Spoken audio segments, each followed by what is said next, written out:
Olá, seja muito bem-vinda, seja muito bem-vindo a mais um episódio do Globo Ruralcast, nessa série especial Conversa com o Futuro. E o assunto desse episódio é a tecnologia. Quando a gente fala de tecnologia, né, de desenvolvimento tecnológico no agronegócio, a gente pode falar aí num sentido bem amplo. A tecnologia pode começar numa semente, pode começar na genética, e na evolução dos híbridos, dos transgênicos, agora da edição gênica.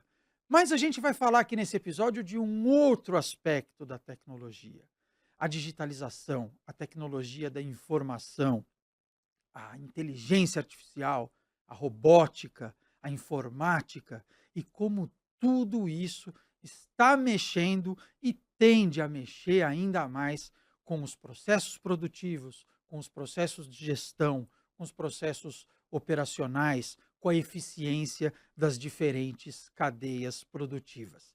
É esse o assunto deste episódio do Globo Ruralcast e para falar dele a gente recebe aqui dois convidados. Eu quero começar apresentando a Maíra Teis, ela é a sócia líder de agribusiness da PwC Brasil.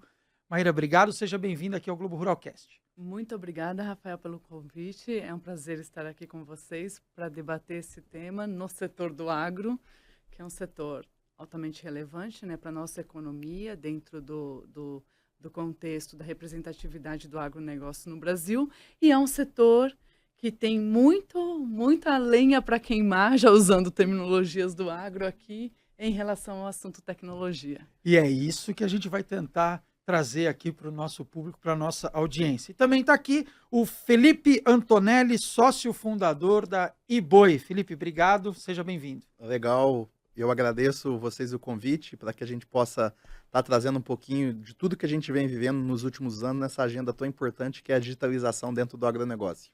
É isso aí. E antes da gente começar a conversa, quero lembrar você que esse e todos os outros episódios do Globo Ruralcast estão no nosso site, globorural.com.br, no nosso perfil lá no Spotify e também no nosso canal do YouTube. Pois é, se inscreve lá no nosso canal no YouTube, deixa seu comentário, deixa sua curtida, aciona lá as notificações, compartilha, comenta, diz lá que tema que você gostaria de ver tratado em algum episódio do Globo Ruralcast, tá bom? A gente fica aguardando essa interação com você. Quero começar então com a Maíra. Quero começar, Maíra, te perguntando, hoje, do ponto de vista da aplicação da tecnologia e da inovação no agronegócio, pensando aí na cadeia como um todo, o produtor, o empresário rural, né, ou a cooperativa, quer dizer, os diferentes elos da cadeia do agronegócio, quais são os principais riscos que a cadeia vê hoje, que tem que mitigar e que pode mitigar se utilizando das ferramentas tecnológicas que se tem hoje? Bom, hoje dentro do agro como um todo, né, e vendo o modelo de integração de cadeias, a gente tem a tecnologia e a inovação como um grande aliado para a construção de previsibilidade, né, e incremento na produtividade. Então, tem muita coisa que já acontece em ambiente, em desenvolvimento tecnológico no campo, quando a gente fala de novas tecnologias aplicadas a produtos, tecnologias embarcadas em máquinas. Agora, a gente precisa evoluir alguns aspectos da tecnologia, que é uso de dados, né? Muita coisa já se colhe no campo em relação a informações, só que a gente percebe ainda um nível de dificuldade para conseguir avançar para que esses dados e o uso da tecnologia aplicada, ele se reflita em processo de decisão e conexão com os processos das empresas ao longo da cadeia. A gente não pode esquecer do ambiente em que o nosso agro está inserido, que é um ambiente global, de competição global. Então, também, quando a gente está falando da capacidade desse desenvolvimento, tanto de aplicar tecnologia no campo, quanto de trazer as informações que essa tecnologia é capaz de coletar para tomada de decisão, a gente está falando em competitividade em um mercado global. Então, estamos sempre competindo também com tecnologias globais. O aspecto tecnologia e inovação, portanto, ele não pode ser eles não podem ser duas caixinhas separadas em pilares dentro dessa visão da cadeia. Eles têm que estar completamente conectados com estratégia. Senão, em algum momento, se deixa de aplicar, se deixa de investir, se deixa de priorizar, e a gente tem um avanço tecnológico muito rápido, cada vez mais acelerado, que se isso não for tratado de forma consistente, a gente nunca vai atingir um patamar de uso de tecnologia que suporta o processo de tomada de decisão. A chave aí talvez seja como também adaptar todo esse aparato tecnológico às realidades de cada cadeia produtiva, porque aí a pecuária é uma coisa, a soja é outra, né? Ou uma fruticultura é outra, ou até como eu falei no começo, você tem a questão da própria biotecnologia, que toda essa tecnologia, que todas essas inovações podem agregar também nesses processos. Você mencionou as máquinas, né? Cada vez mais conectadas, com telemetria mais apurada, né? Então, você tem as ferramentas e esse talvez seja também um desafio, né? Como aplicá-las dentro de uma sintonia fina de cada cadeia produtiva. E como aplicá-las de uma maneira ampla, porque a gente escuta muito algumas dores, né, de produtores e assim, o uso das melhores tecnologias e das melhores práticas associadas a essa tecnologia e conectada, inclusive com o processo de inovação, ele não acontece igual para todos, né? Mesmo dentro das cadeias do processo do agronegócio, quando a gente olha grãos, quando a gente olha proteína animal, então ele tem ali um nível de maturidade diferente. E esse nível de maturidade diferente, com certeza, traz ali aspectos de competitividade que precisam ser superados. E níveis de risco diferentes, né? Você tem riscos aí que vão desde processos de gestão, né, processos de manejo, até no sentido mais amplo, questões climáticas. Como é que você gerencia isso dentro do processo produtivo? De que forma que esse aparato tecnológico de hoje agrega nesses processos todos? Então, aqui a gente tem diversas formas. A gente viu uma grande evolução na questão da aplicação da tecnologia para os modelos de rastreabilidade. Também a gente observa uma grande aplicação de tecnologia no campo, dentro do aspecto de máquinas e equipamentos. E a gente observa o processo de inovação muito voltado para a percepção e a integração com o cliente, que é uma novidade no agro, né? Na medida em que o agro trabalha muito mais B2B do que B2C. Mas essa integração também ela é um foco em relação ao uso de tecnologia. E aqui, o monitoramento dos riscos, com certeza, nos últimos anos a gente teve um incremento representativo na capacidade de coleta de dados, de predição de produtividade, de inventários físicos com o uso de tecnologia, apuração de royalties, por exemplo, com o uso de tecnologia. Agora, o que se observa é o seguinte, tem um mix de tecnologias embarcadas, mas a inteligência artificial está vindo aí para transformar isso, no sentido de conseguir utilizar melhor todos esses dados que estão embarcados, tecnologia das coisas, em diversos modelos tecnológicos, e que a conexão disso para fazer predições, conexão disso para mitigar riscos, para melhorar processos, reduzir custos, essa é uma etapa ainda em evolução.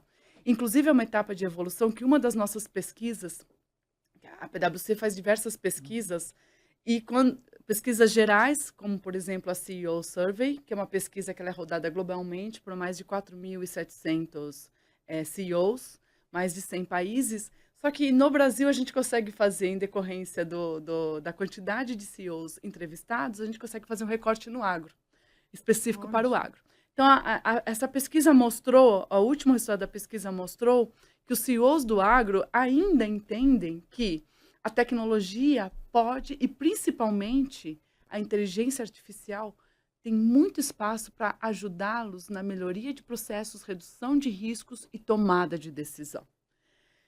Então, assim, muita coisa desenvolvida, né? Muitos exemplos fantásticos de aplicação de tecnologia, mas ainda um desafio grande pela frente. E é um desafio que chega com uma velocidade muito maior, né? Porque se você pega a inteligência artificial hoje, e vocês me corrijam se eu estiver errado, a aplicação e a entrada da inteligência artificial, ela está em conjunto com essas outras ferramentas e métodos, ela está se dando muito mais rápida do que a própria entrada desses métodos anteriores.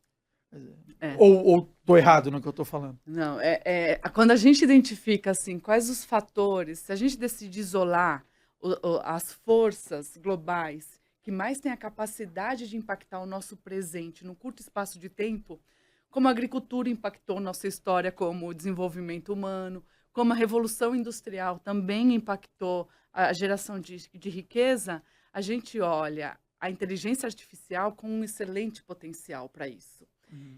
Óbvio que também conflitos geopolíticos interferem nessa equação, mas a inteligência artificial como um acelerador representativo desse processo de evolução e mudança dos patamares ou de produção atuais, ou de processos, ou de rentabilidade. Isso que eu ia te perguntar. Como é que a cadeia percebe isso? Porque você colocou muito nessa questão dos processos, né? A melhoria dos processos, da competitividade. Mas a cadeia já percebe o efeito dessa evolução toda e do que ainda pode vir e do que ainda há por vir em termos de rentabilidade do negócio? Acho que estamos trabalhando mas ainda não chegamos. Está muito longe de talvez chegar num ponto que esse valor seja completamente percebido, né? Existe uma percepção subjetiva, tanto é que essa mesma pesquisa com os CEOs, ela mostrou que uma representatividade importante dos CEOs entrevistados, eles entendem que a inteligência artificial tem uma capacidade enorme de trazer melhoras nesses processos. Só que, por outro lado, quando eles olham um pouco o histórico, e aí em outra pesquisa que também nós fazemos, que é uma pesquisa que ela mede o índice de transformação digital das empresas. É uma pesquisa feita junto com a Fundação Dom Cabral, que é usada para medir o índice de transformação digital. Ela mostra que a maturidade da transformação digital, ela tem um espaço muito grande para construir resultados, tá? E que as empresas que foram um pouco mais pioneiras no setor, a gente também tem um recorte do agro para essa pesquisa, as empresas que foram um pouco mais pioneiras no setor para poder, no processo de transformação digital, elas ainda não conseguem ver claramente um aumento de receita, mas também não viram um aumento de custo. Tá? Então, a gente tem ali uma otimização de custo em trânsito, ou um processo neutro em relação ao custo, e algumas conseguem enxergar um incremento de receita, mas a gente ainda não consegue dizer que isso é uma matéria relevante. Então, mas por outro lado, quando a gente olha a mentalidade, o que os CEOs estão olhando, eles veem muito potencial.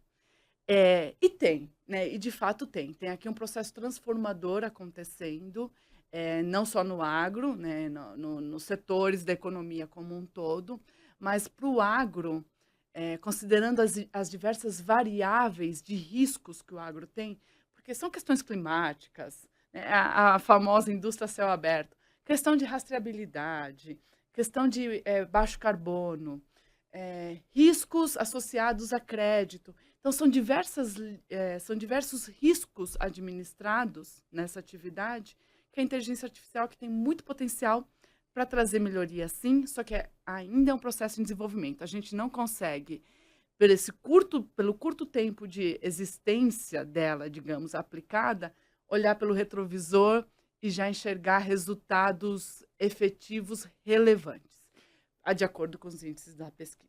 Vamos trazer o Felipe, então, para essa Legal. conversa. Felipe, antes da gente, né, trazer toda essa realidade aí, trazer tudo isso que a Mayra está colocando para a realidade aí da tua atuação, primeiro fala um pouquinho de como é que é o negócio do qual você é sócio lá, o eBoi, como é que Legal. funciona? Só complementando um pouquinho que a Thaís Claro, trouxe, fica à vontade.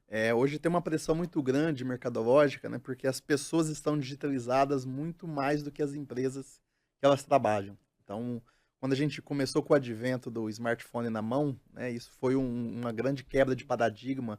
Isso demorou chegar no agronegócio pela falta de conectividade dentro do campo.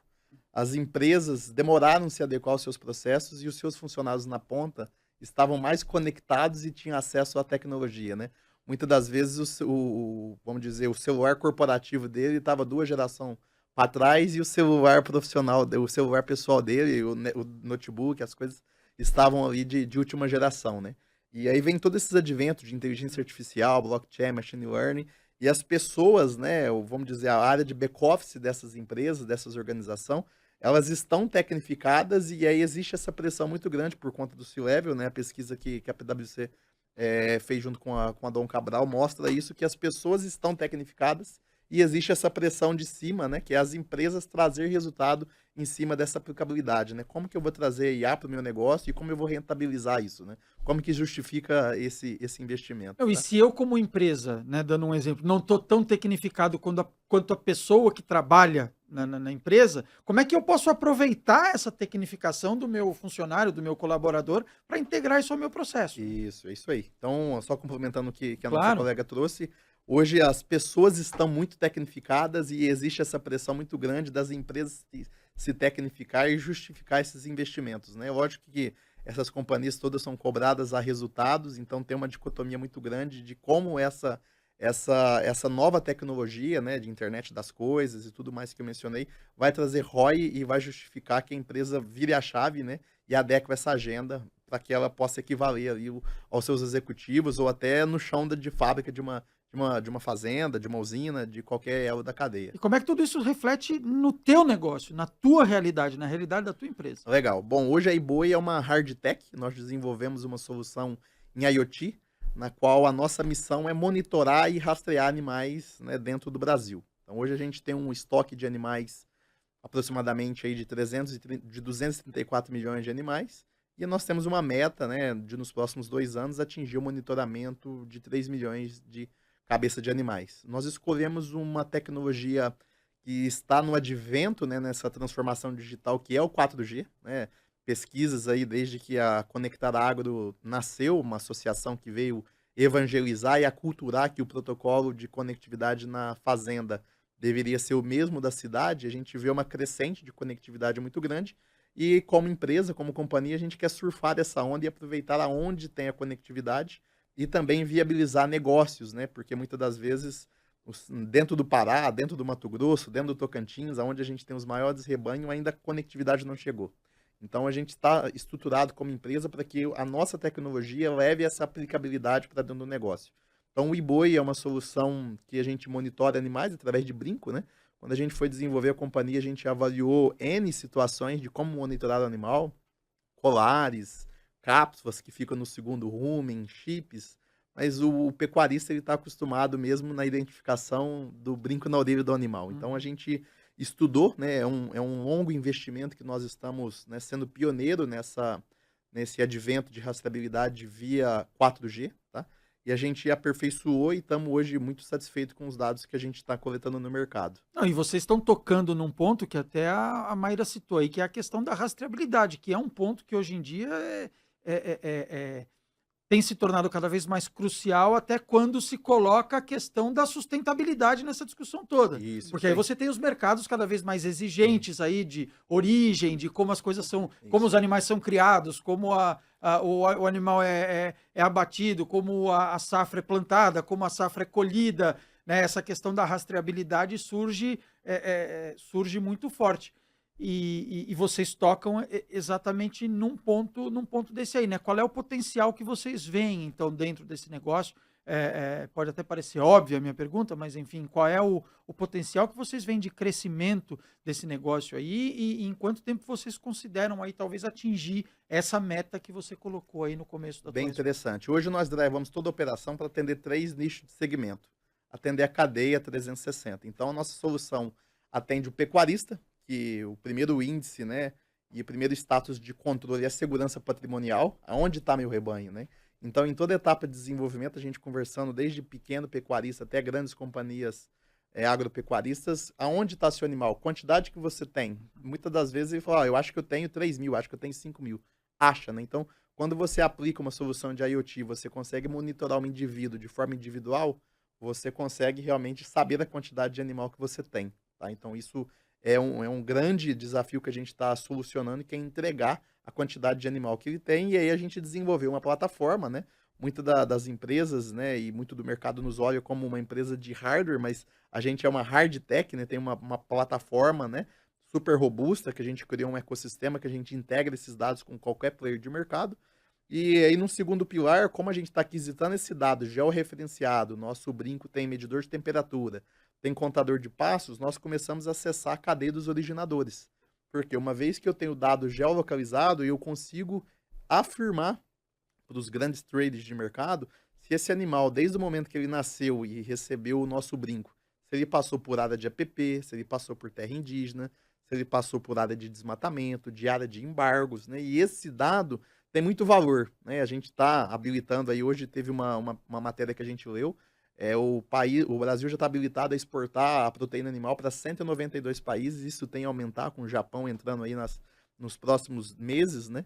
E quando a gente tá fora e a gente bate o QR Code em cima daquela mercadoria, daquela proteína, com a nossa solução a gente consegue voltar e ter a denominação de origem da onde esse animal nasceu, aonde ele foi recriado e aonde ele terminou, né? Então a gente consegue ter esse selo de rastreabilidade mostrando essa denominação de origem, tá? E aí acho que por último, né, então a gente atende o pecuarista em segurança patrimonial, gestão, manejo, né? E muito também na automação. Hoje a gente escuta muito e a gente está no mercado, no front, né, junto com os nossos clientes, a gente vê a deficiência da mão de obra, né? E a dificuldade de ter uma mão de obra qualificada na fazenda para trabalhar com N tipo de tecnologias. E também a automação ela vem contribuir dentro desse pilar, tá? E aí, no último aspecto, né, então, atender o pecuarista, atender o mercado de originação com dados para rastreabilidade, a gente desbloqueou o crédito dentro do agronegócio. Então, se a gente fizer uma conta simples, né, 234 milhões de animais dados IBGE, vezes 6 mil reais, né, um preço de um boi gordo, a gente está falando de um estoque de mais de 1 tri de reais, né? E com toda a escassez de crédito, Selic e todo advento de RJs que estão tendo no agro, cada vez mais o pecuarista tem dificuldade a ter acesso a esse crédito. Então, quando a gente estrutura a nossa operação e o animal está sendo rastreado, né, e esse dado está subindo via 4G, uma certificadora da terceira parte garante esse processo, o animal passa a ser um ativo fiduciário para o banco. Então, nós estamos destravando operações fiduciárias porque o boi já está ali dentro, né? Muitas das vezes ele não consegue hipotecar a fazenda, ele não consegue dar máquinas em garantia, mas o animal está ali dentro. Então, a gente quer desbloquear esse acesso a crédito para que o animal possa servir como garantia. E sem a nossa tecnologia é um pouco difícil isso se materializar, porque o animal anda, né? Então, é uma garantia móvel. E com a nossa tecnologia, o banco passa a ter acesso à plataforma e ele passa a ter acesso ao animal que está ali como garantia, tá? A diferença de aplicação de tecnologia na agricultura e na pecuária ainda está muito grande? Ou na avaliação de vocês essa curva está reduzindo, tende a reduzir? Como é que vocês veem essa diferença? Olha, existe a diferença no campo, né? Porque, por exemplo, na agricultura, a agricultura tem um modelo que já trabalha com tecnologia há mais tempo, né? Quer seja a tecnologia aplicada nas sementes, depois as máquinas, que a evolução disso foi muito rápido. A pecuária, ela tem a sua característica muito própria da criação do animal, do artesanal, digamos assim, né? Mas também a gente também tem tecnologia aplicada a partir dos confinamentos. Eu acho que tem uma mudança aqui representativa já na pecuária também. O que atrapalha um pouco o uso da tecnologia de uma forma mais aberta e mais disseminada é a questão disso ser usado como um band-aid, digamos assim, ou disso estruturalmente fazer uma diferença nos processos, nos controles, na cultura e na gestão das empresas. Você estava comentando da questão da solução trazida pela eBoi para o crédito, né? A conexão disso com o crédito. Das questões que a gente captura quando a gente escuta os CEOs em relação aos desafios deles com o uso de tecnologia é se internamente dentro da corporação ele investe no novo caminho e, por exemplo, se redireciona e se readapta para tratar isso dentro de uma estrutura de crédito, dentro do exemplo que você estava colocando, ou se ele pega e trata pontualmente aquilo. Então, os benefícios, eles são diferentes e estão num nível de maturidade diferente entre agricultura e pecuária. Mas, mais que isso, eu acho que eles também estão em nível de aplicação diferente quando a gente olha as características do produtor rural. Hoje, no Brasil, você tem grupos de produtores rurais muito distintos. Você tem grandes produtores que têm uma capacidade de aplicação de tecnologia, alta aplicação de tecnologia, e você tem produtores menores, que, para esses, o uso de tecnologia, independentemente se ele está ali dentro de um sistema de integração, por exemplo, na proteína animal de aves e suínos, que é onde mais se usa isso, esse modelo, o acesso deles à tecnologia. Então, eu acho que, além da questão geográfica e do que você comentou, Felipe, do aspecto do atingimento de conectividade no campo, a gente também tem uma questão de uma diferença de nível de produtor rural, que vai um pouco além também do qual a cultura que ele está. Se ele está dentro de grãos, se ele está na cana, que é um pouco menos comum, já que a gente tem a agroindústria predominando nesses setores, ou se ele está dentro da pecuária ou dentro de um sistema de integração. Mas aí como integrar, então, esses produtores de menor porte, ou talvez essas empresas também de menor porte, que possam ter, eventualmente, maior dificuldade de acesso a essas ferramentas? Porque as ferramentas estão aí, né? E imagino que, da mesma forma que um grande produtor tenha a vontade e talvez a necessidade de utilizar isso no seu negócio, um médio produtor ou um pequeno produtor pode enxergar também a necessidade de melhorias nos seus processos, na sua gestão, no seu negócio, se utilizando disso também. Como é que a gente integra, então, esses que têm mais dificuldade de acesso? O Brasil se tornou esse grande celeiro e essa referência mundial pela expansão, né, que ele conseguiu através da agricultura, e a agricultura de precisão veio trazer muito acréscimo de produtividade, né? E as automação, as máquinas trouxeram esse poder para os agropecuaristas, né? Então, antigamente, você tinha uma plantadeira de 12 linhas que tinha que passar N vezes para plantar uma quantidade de hectares. Hoje a gente tem máquina de 43, 60 linhas que faz todo esse advento, né? E quanto mais vezes você passa na lavoura, mais o pecuarista ou o agricultor, ele quer ter acesso a essa informação para rendimento operacional, consumo de diesel, taxa variável de semente, de adubo. Então, necessariamente, respondendo a sua pergunta, o agricultor ele se digitalizou na frente do pecuarista, tá? É por necessidade realmente de ter acesso à informação. Ele foi crescendo, e ele precisou parar, olhar para dados, né, para tomar uma decisão, para saber e fazer o dimensionamento de máquina. Eu tenho 50 hectares para plantar por dia. Qual que é a quantidade de linhas da minha plantadeira que eu preciso? Qual que é a quantidade de bicos, né, de pulverização que eu preciso? Qual que é a quantidade de metros de faixa de adubação que eu preciso? Então ele precisou fazer conta e precisou depois acompanhar toda essa operação, né? E ele não faz autópsia, né? Hoje ele consegue monitorar as máquinas em tempo real e já corrigir, né, algo que tenha acontecido ali fora de uma programação. Então ele programou de fazer 60 litros por hectare, está fazendo 70, ele consegue, né, no celular dele, falar com o rapaz da máquina e ele voltar para aquela faixa que foi aplicada.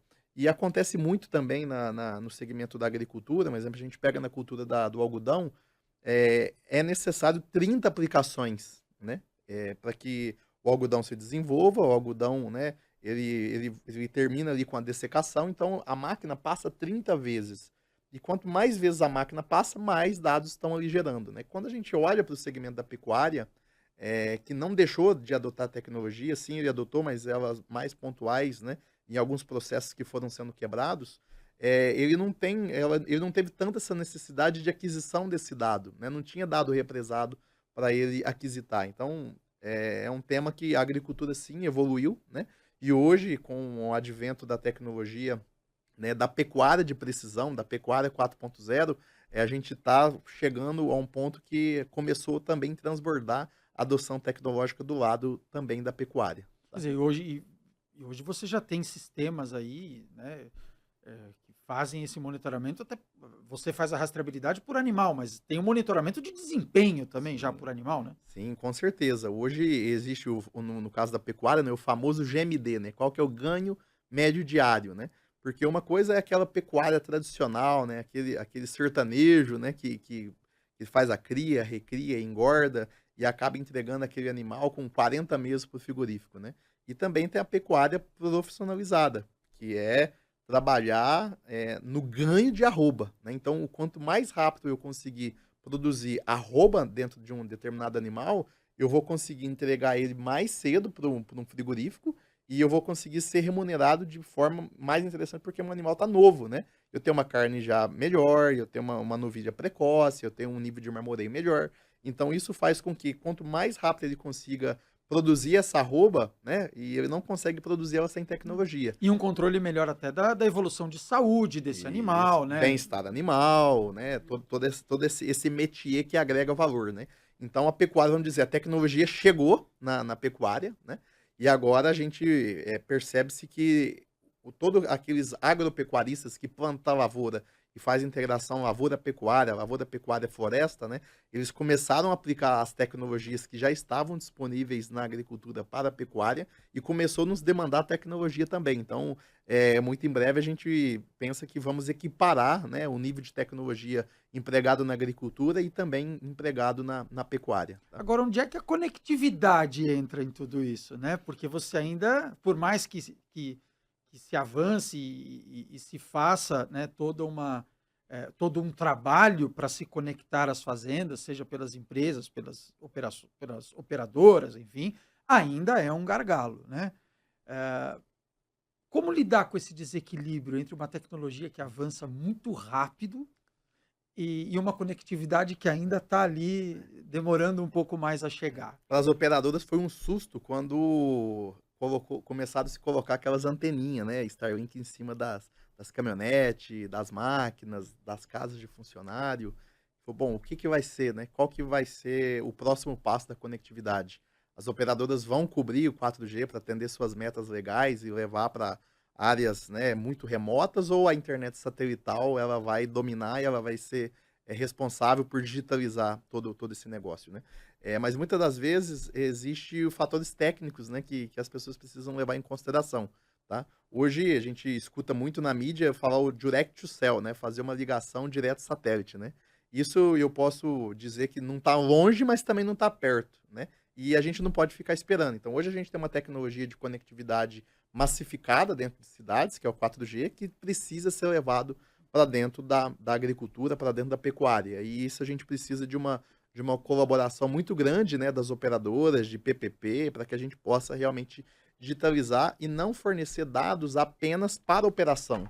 É muito importante quando a gente conecta a fazenda, e eu vivo essa agenda desde 2019, nas primeiras fazendas conectadas ali pelas operadoras, que você conecta a pessoa que está na fazenda. Uma coisa é você conectar a internet das coisas para fazer aquisição de dado dessa demanda que está represada. Mas uma vez que você conecta a pessoa, você possibilita o filho do funcionário fazer uma escola à distância, você permite a esposa fazer uma consulta via telemedicina, você possibilita aquela folga de funcionário para ir na agência realizar o pagamento de uma conta, acessar o bank no aplicativo e realizar o banco, né? Você possibilita, né, todo o ecossistema que está inserido nessa produção, tá? Então tem muitos ganhos, né, com terra de indígenas, ribeirinhos, comunidades carentes, assentamentos que são beneficiados com a conectividade. Então a gente deixa sempre essa visão muito ampla que a conectividade ela não está no campo apenas para resolver essa demanda de dados que está represada na tecnologia, né, muito embarcada nas máquinas, mas também ela envolve todo o ecossistema de pessoas ali em volta. É o S aí do ESG, ESG, né? Pois é. E essa questão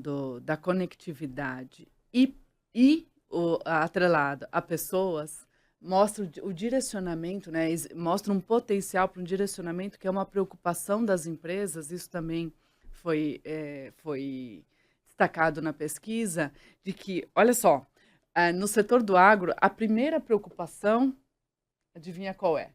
Risco climático, Sim. né? O clima. A primeira preocupação de todo o CEO que atua no agro e o clima? O clima me pega esse ano, não me pega esse ano, então é o primeiro desafio. 56% dos CEOs mostraram muita preocupação com o clima. A segunda maior preocupação é a mão de obra. Tanto no aspecto de qualificação, 38%, então a gente tem aqui um índice relevante, quanto no aspecto de treinamento, continuidade, a capacidade de desenvolver essa mão de obra. E aí, um assunto totalmente conectado, a tecnologia é um assunto totalmente conectado com a mão de obra. Porque quando a gente vai observar os dados da pesquisa que fala da transformação digital, a maior trava percebida no setor é cultura. Cultura dentro das organizações e o direcionamento das pessoas para a tecnologia. Então, é muito disso. Apesar das novas gerações e do humano individualmente, ele já nascer com o celular na mão, e foi o que você colocou, Felipe, e já está totalmente digitizado, digamos assim, as corporações não. Ela ainda tem uma cultura, e principalmente para tomada de decisão, que não tem todo esse viés da aplicação da tecnologia.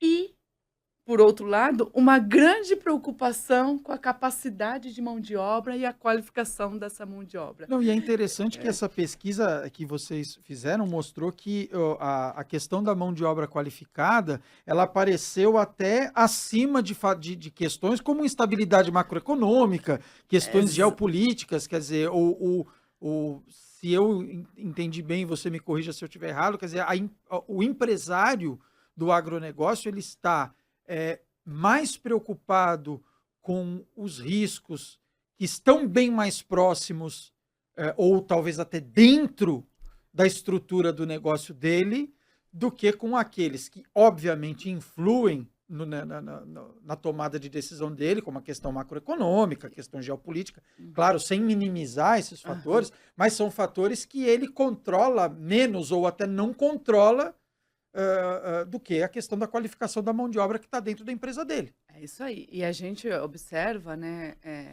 aí a partir também de uma avaliação não só qualitativa, quantitativa, mas qualitativa, que o desafio de qualificar a mão de obra, ele é realmente muito expressivo, porque quando você tem, por exemplo, você tem máquinas fantásticas hoje, mas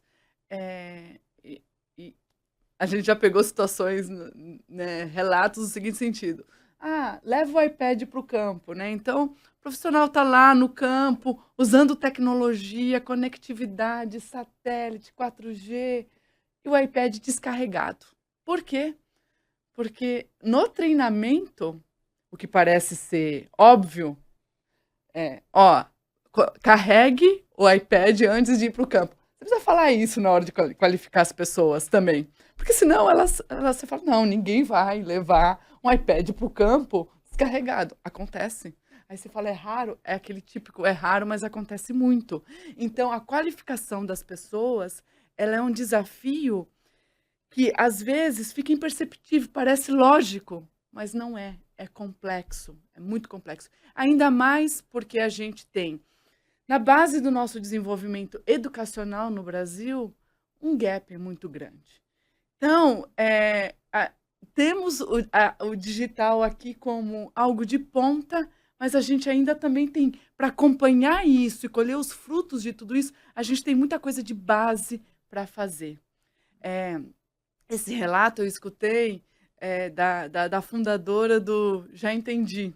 Ela trouxe, eles trabalham muito com essa questão do desafio no campo. A gente teve agora, semana passada, o Agitech Meeting, no nosso hub de tecnologia, reuniu mais de 1.700 produtores, corporações, startups, nessa agenda de 2 dias, e foi muito rico. É sempre muito rico esse evento, mas nesse aspecto eu fiquei bem impactada com esse relato dela da tecnologia, do uso da tecnologia, mas também do gap de qualificação.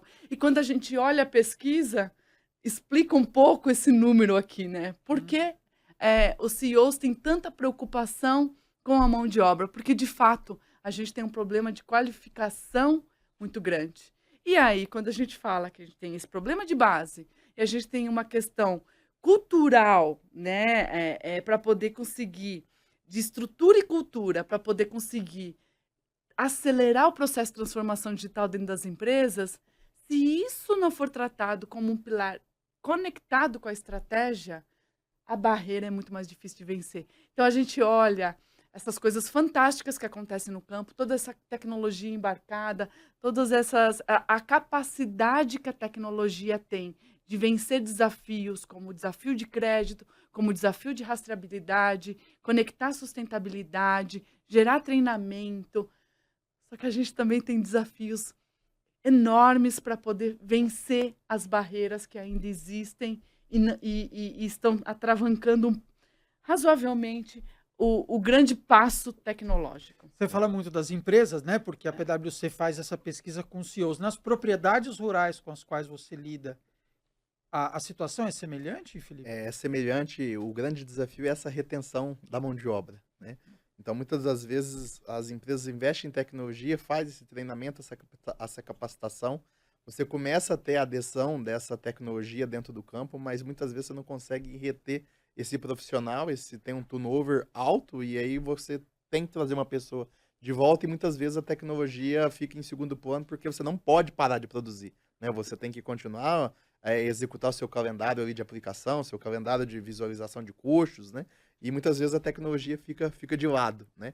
Então eu vejo que a tecnologia ela tem muito a ajudar essa retenção de talentos, né? Como que a gente fala para uma família do interior de São Paulo mudar para o interior do Piauí, né? Numa cidade, que a cidade mais próxima está a 200 quilômetros, e que ele fique um mês durante a fazenda totalmente desconectado, né? Então, dar acesso básico, né? Dar acesso ao mundo, né? Com essa digitalização, né? E tem muito disso que a Thaís trouxe, que a pesquisa fala, né? As empresas dentro do campo, os grandes agropecuaristas falam, meu pai tocou assim, né? Meu avô tocou assim, meu pai tocou assim, por que eu tenho que tocar diferente? A gente comprou X ao quilo de fazenda por ano, a gente comprou plantas, a gente teve acréscimo de produtividade. Quando eu recebia, eu produzia 40, hoje a média é 70, mas a gente pega aí alguns índices de pesquisas, né, que tem produtores que produzem 100. Então, como que eu vou fazer para chegar de 70 para 100? É a aplicação de tecnologia. Era isso que eu ia. Você acabou até antecipando a minha pergunta, era isso que eu ia perguntar para vocês. Como é que entra essa questão geracional e de sucessão, tanto nas empresas quanto nas propriedades rurais? Pergunto isso e longe de mim questionar a capacidade de qualquer um, de qualquer idade ou de qualquer geração de lidar com tecnologia. Eu sou da tese, particularmente, de que qualquer um pode aprender e pronto. Mas vocês estão falando de aspectos culturais, vocês estão falando de tradições familiares, né? Vocês estão falando de métodos que eram aplicados há muito tempo e que muitas vezes encontram resistência à mudança, né? De culturas organizacionais.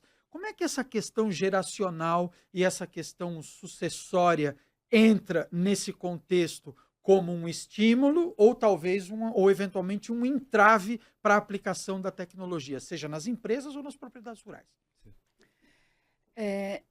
Nos parece, e aqui num aspecto muito mais de acompanhamento, que o jovem que fica no campo, ou o jovem que assume o negócio, né? Porque a gente também tem aí uma população não desprezível, um número importante de herdeiros que acabam não tendo interesse pelo negócio. Mas aqueles que ficam, com certeza, até mesmo por serem nativos digitais, eles são muito mais abertos ao uso de tecnologia. E aí o grande contraste e a beleza de gerações diferentes tá bom, um tende a usar muito a tecnologia e o outro tende a perguntar por que está usando a tecnologia. Então, quando a gente tem um processo sucessório bem estruturado, quer seja nas organizações, quer seja no campo, o contraste geracional, ele pode sim ajudar na provocação do avanço tecnológico. E não só isso, né? E não só do avanço tecnológico como um todo, mas as novas gerações, elas estão se desenvolvendo dentro de outros modelos de certo e errado, socialmente falando. O ser humano evolui, né? Hoje eu estava ouvindo uma pesquisa que talvez não está ficando mais inteligente, né? O índice que mede a inteligência humana está diminuindo, mas ele está ficando mais integrador, digamos assim.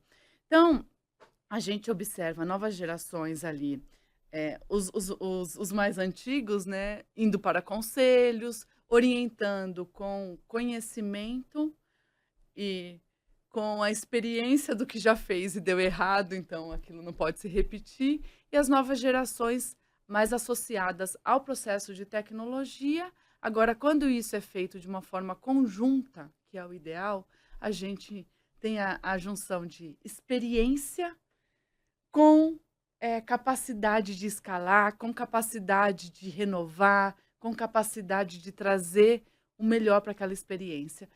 E não se perdendo dentro do conceito do propósito do negócio, que é a resiliência.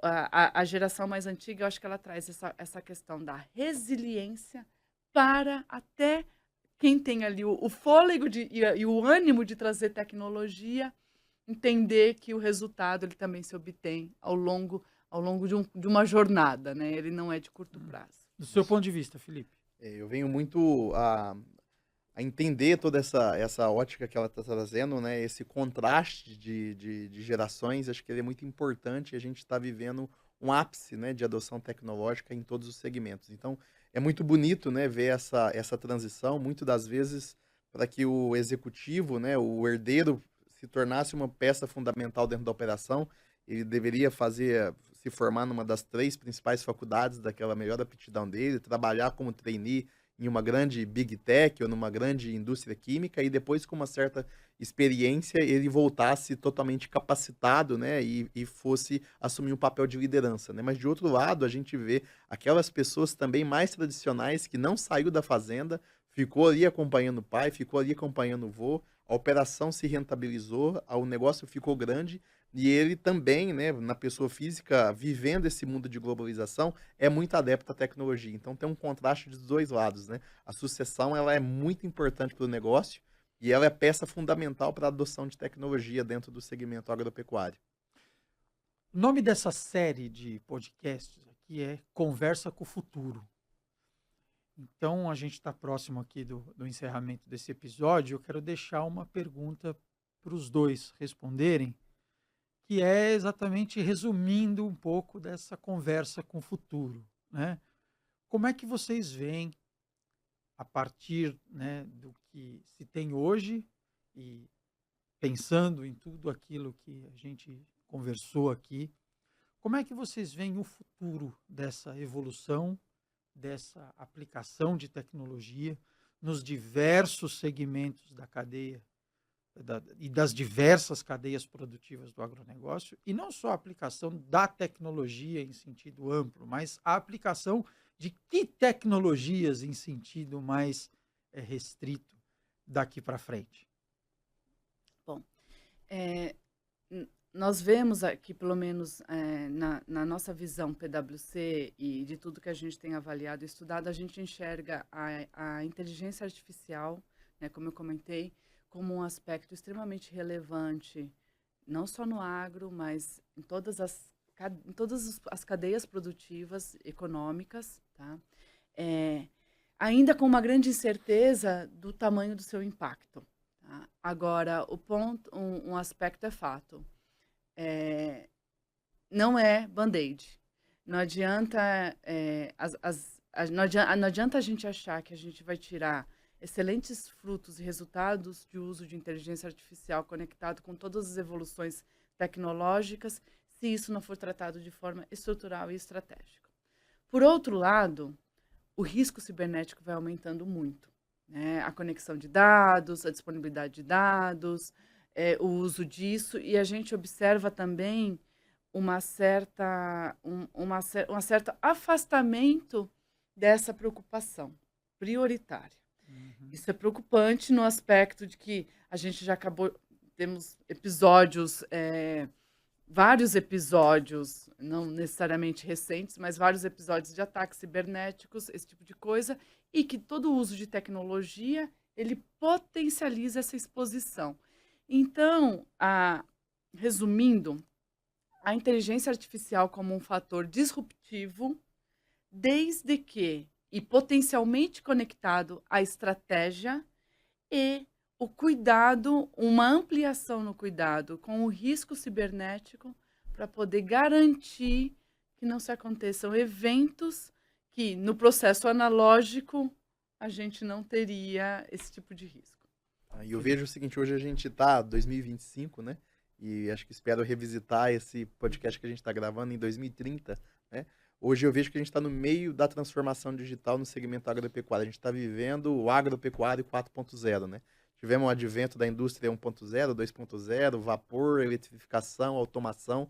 A gente está vivendo hoje, em 2025, a agropecuária 4.0. E vejo como futuro, e deixo aqui registrado, a gente vai viver, talvez na próxima fase, a agropecuária 5.0, aonde nós vamos começar a ter realmente a aplicabilidade da IA, a aplicabilidade do machine learning, a aplicabilidade, né, da inteligência cognitiva em cima de software tomando ação e resultado em cima. Então, quando a gente olha para o segmento de máquinas, é máquinas autônomas, é drone não tripulados, né, é algo que toda a cadeia vai ganhar. Mas não esquecer de quanto isso foi, vamos dizer, transformador, né, em todo o elo da cadeia, e o quanto de frutos, né, a gente vai colher com a agropecuária 5.0, que espero que a gente possa vivenciar isso o mais breve possível.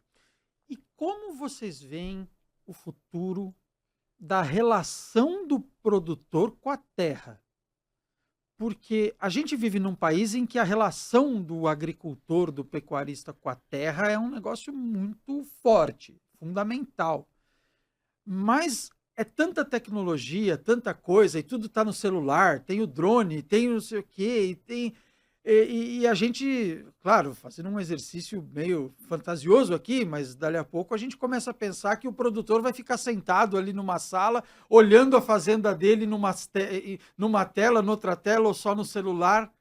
Como é que fica a relação com a terra? O pisar na terra, o tocar na terra, o olhar a terra, o olhar, olhar a produção de perto, o olho do dono engordar a res, como diz o velho Isso. ditado. Como é que vocês veem isso dentro dessa conversa com o futuro? Eu acho que essa cultura ela não vai se perder e ela não tem de se perder independente da era, né, da gestão que está em cima da fazenda, se é a primeira, se é a segunda geração. Eu enxergo o agropecuarista, ele tem amor no solo, né, o solo vivo, o solo regenerativo, né, aquele solo que ele bate a mão e ele cheira chocolate, né, tem aquela minhoca andando ali, aquela matéria orgânica, né, sendo vamos dizer, absorvida todos os nutrientes, né, desse sistema vivo, né, que está ali dentro. Então, eu vejo um grande carinho e um grande amor, né, porque tudo que ele conquistou como legado está ali, foi construído do solo. Então, eu lembro, né, de muitas conversas há 10 anos, né, quando se começou a falar em agricultura regenerativa. E hoje a gente vê cada vez mais o investimento em cima do solo, né. Começamos com plantio direto, deixar a palha no solo, a construção de terraços, né. Então, eu vejo assim, cada vez mais a tecnificação, a tecnologia vai estar presente em todos os processos, mas o agropecuarista tem esse amor e essa paixão no solo e ele não vai abrir mão disso, né? Acho que ele não vai ficar sentado, né, atrás de diversas cadeiras, de diversas telas, né, olhando e apertando o botão sem sentir o cheiro depois da chuva, né? Aquele cheirinho da plantação, da fotossíntese acontecendo ali, tá? Maíra. Nesse aspecto, eu acho que a gente sempre tem o desafio do que a tecnologia pode trazer de zona de conforto. Mas a gente já vive isso hoje em outra dimensão, que é quando a gente discute tecnologia, processos com uso intensivo de tecnologia, máquinas tomando decisões, esse tipo de coisa, a gente sempre volta e discute as relações humanas, né? Aí a gente volta e sempre fala, olha, mas espera aí, a inteligência emocional foi muito debatida nos últimos tempos. continua sendo um dos elementos mais importantes na sala. E eu faço aqui uma associação também à conexão com a terra. Eu acho que sempre pode haver um risco, quando a gente fala de mudanças disruptivas, de se existir perdas. Mas sempre tem, o ser humano sempre tem a capacidade de se reconectar. Quer seja com o uso do celular, né, que hoje é extremamente difundido, a gente não deixa de ir lá e dar um abraço, e não deixa de ir lá e ter o olho no olho, e valorizar isso, e vocalizar o quanto isso é importante, para que não seja esquecido. Também na agricultura nessa área econômica, este valor de estar conectado com a terra, em algum momento ali, pode ficar um pouquinho menor, mas não vai deixar de existir se a gente mantiver a nossa essência de ser humano, que é se conectar com coisas. Maíra Teis, sócia líder de agribusiness da PwC Brasil. Obrigado pela presença aqui no Globo Ruralcast. Obrigada, muito obrigada pelo convite. Foi um prazer estar aqui debatendo esse tema com vocês e eu agradeço. Felipe Antonelli, sócio fundador da Eboi, obrigado a você também. Até uma próxima oportunidade aos dois. Eu que agradeço, acho que muito rico, né? Acho que a todos os telespectadores tem muito a ganhar, né? Ouvindo aí as palavras sábias que a consultoria traz, né? E um pouco do que a gente vive no campo também. Tá certo. E aqui a gente termina mais esse episódio do Globo Ruralcast nessa série Conversa com o Futuro. Lembrando mais uma vez, esse e todos os outros episódios do Globo Ruralcast você encontra no nosso site, no nosso perfil no Spotify e também no nosso canal do YouTube. Pedindo mais uma vez para você se inscrever, para você curtir, para você ativar as notificações, compartilhar e comenta lá. Diz qual assunto você gostaria de ver discutido e tratado aqui no Globo Ruralcast, tá bom? Eu fico por aqui e até o próximo episódio.